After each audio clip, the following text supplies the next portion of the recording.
Nu, tā kā visiem ir grūti, visiem sāp, visiem ir nērti, visiem ir tas dark place, tumšā vieta, kur tu ej. Un cik tavuprāt reāli, piemēram, crossfits, tie, kas ir tur paši labākie, cik daudz tas ir?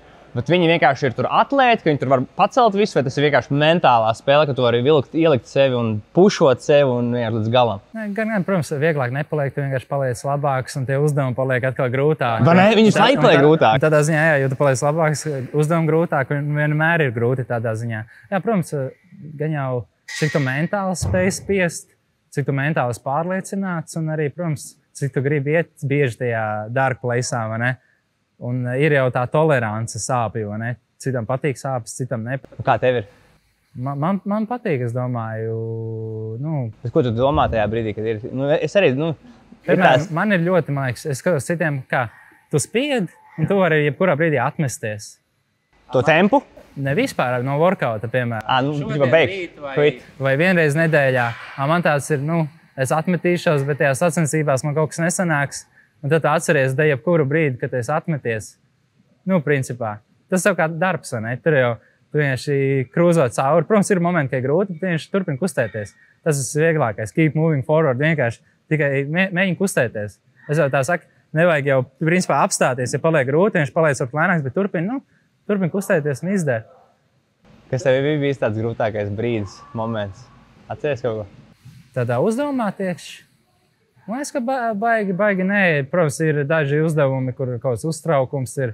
Vai spēlēs, piemēram, arī, ka bija jāpeld jūdze, 1600. Atvērtajā, vai ne? Atvērtajā un vēl kopējā startā. Viens tev ieliek ar alkoni, un tu jau tāds paliec. Viens tev norauj to pleznu. Tu apstājies šitādā kamoliņā, lai uzrautu viņu atklāt. Tas jau zem ūdens. Zem ūdens ievelc elpu, uzvelc pleznu, turpina peldēt. Nu, tur ir, protams. Tad ir bijis, ka pa tūkstnes ir jāskrien ar vesti, un tad tu nomet vesti pēc 4 kilometriem un jāskrien atpakaļ pa to tūkstnesi. Tās ir šitās, vai ne?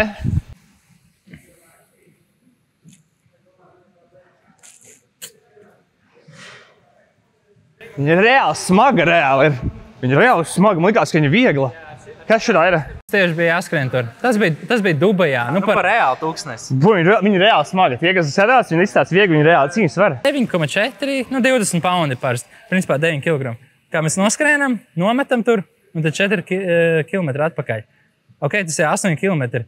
Problēma kāda? Tu nāc lejā pa kāpu, reāli tūkstnesī. Daudz jau nav bijuši, man liekas, reālā tūkstnesī. Kad tu skrien lejā pa kāpu, tev līdz tejienei iet smiltis iekšā.